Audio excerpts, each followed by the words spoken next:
ॐ श्रीगणेशाय नमः। पञ्चमुखी हनुमत्कवचम्। ॐ अस्य श्री पञ्चमुख हनुमत्कवच स्तोत्रमन्त्रस्य ब्रह्मा ऋषिः गायत्री छन्दः श्री हनुमान देवता राम बीजम् मम शक्तिः चन्द्रः कीलकम्। ॐ ह्रौं कवचाय हं ॐ ह्रौं अस्त्राय फट् ॐ हरिमर्कटमर्कटाय स्वाहा। ॐ नमो भगवते पञ्चवदनाय पूर्वकपिमुखाय सकलशत्रुसंहारणाय स्वाहा। ॐ नमो भगवते पञ्चवदनाय दक्षिणमुखाय करालवदनाय नरसिंहाय सकलभूतप्रमथनाय स्वाहा। ॐ नमो भगवते पञ्चवदनाय पश्चिममुखाय गरुडाननाय सकलविषहराय स्वाहा। ॐ नमो भगवते पञ्चवदनाय उत्तरमुखाय आदिवराहाय सकलसम्पत्कराय स्वाहा। ॐ नमो भगवते पञ्चवदनाय ऊर्ध्वमुखाय हयग्रीवाय सकलजनवशकराय स्वाहा। ॐ अस्य श्री पञ्चमुख हनुमत्कवच स्तोत्रस्य श्रीरामचन्द्र ऋषिः अनुष्टुप् छन्दः श्रीरामचन्द्रो देवता सीता इति बीजम् हनुमानिति शक्तिः हनुमत्प्रीत्यर्थे जपे विनियोगः। ॐ पुनर्हनुमानीति बीजम् वायुपुत्राय इति शक्तिः अंजनासुतायेति कीलकम् श्रीरामचन्द्र वरप्रसादसिद्ध्यर्थे जपे विनियोगः। ॐ अंजनासुताय अंगुष्ठाभ्यां नमः। ॐ रुद्रमूर्तये तर्जनीभ्यां नमः। ॐ वायुपुत्राय मध्यमाभ्यां नमः। ॐ अग्निगर्भाय अनामिकाभ्यां नमः। ॐ रामदूताय कनिष्ठिकाभ्यां नमः।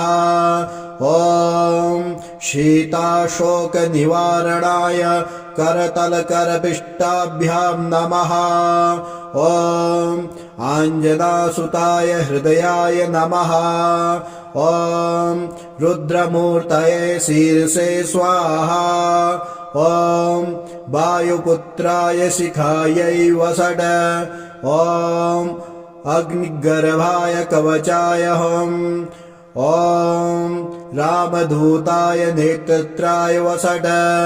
ॐ पञ्चमुखी हनुमते अस्त्राय फट्।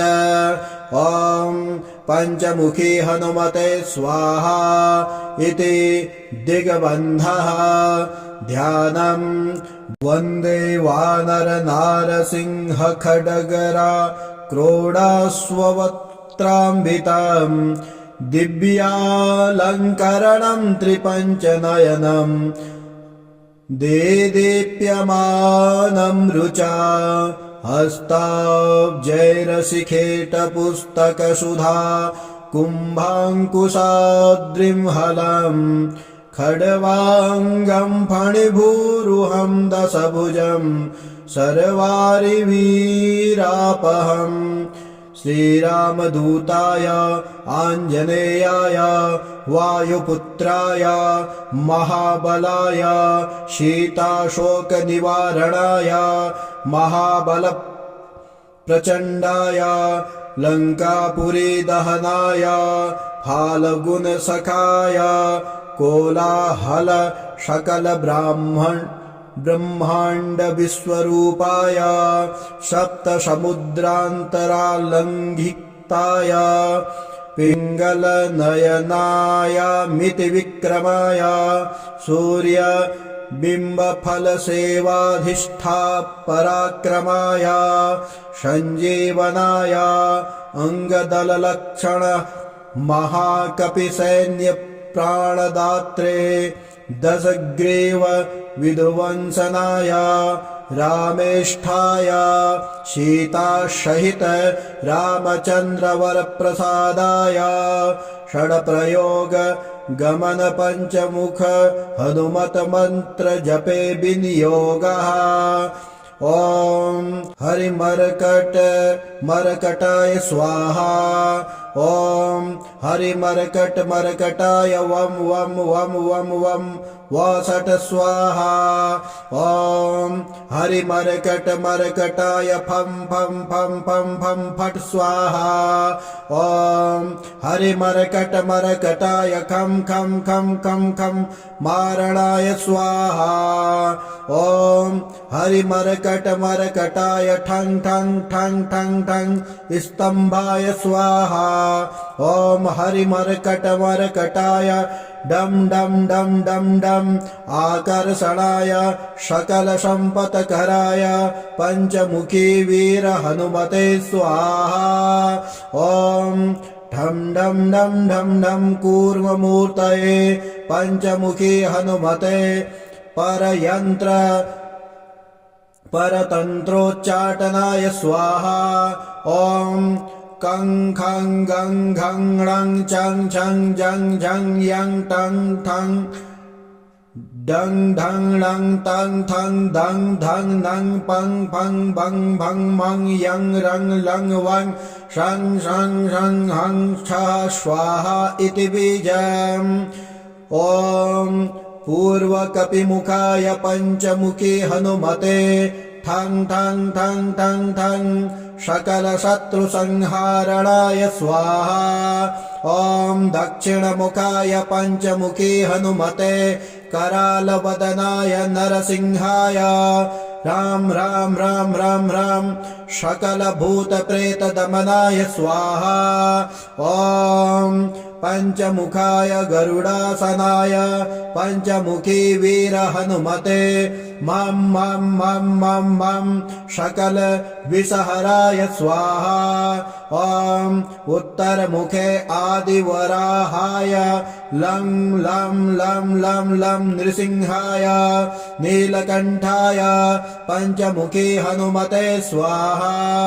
ॐ अंजनासुताय वायुपुत्राय महाबलाय रामेष्ठफाल्गुन सखाय सीताशोक निवारणाय लक्ष्मण प्राण रक्षकाय कपिसैन्य प्रकाशाय दशग्रीव भीमानन्दहनाय श्रीरामचन्द्र वरप्रसादकाय महावीर्याय प्रथम ब्रह्मांड नायकाय पंचमुखी हनुमते भूत प्रेत पिशाच ब्रह्म राक्षस डाकिनी साकिनी अंतरिक्ष ग्रह परयंत्र परतंत्र सर्वग्रहोच्चाटनाय सकल शत्रु संहारणाय पंचमुख हनुमद्वर प्रसादाय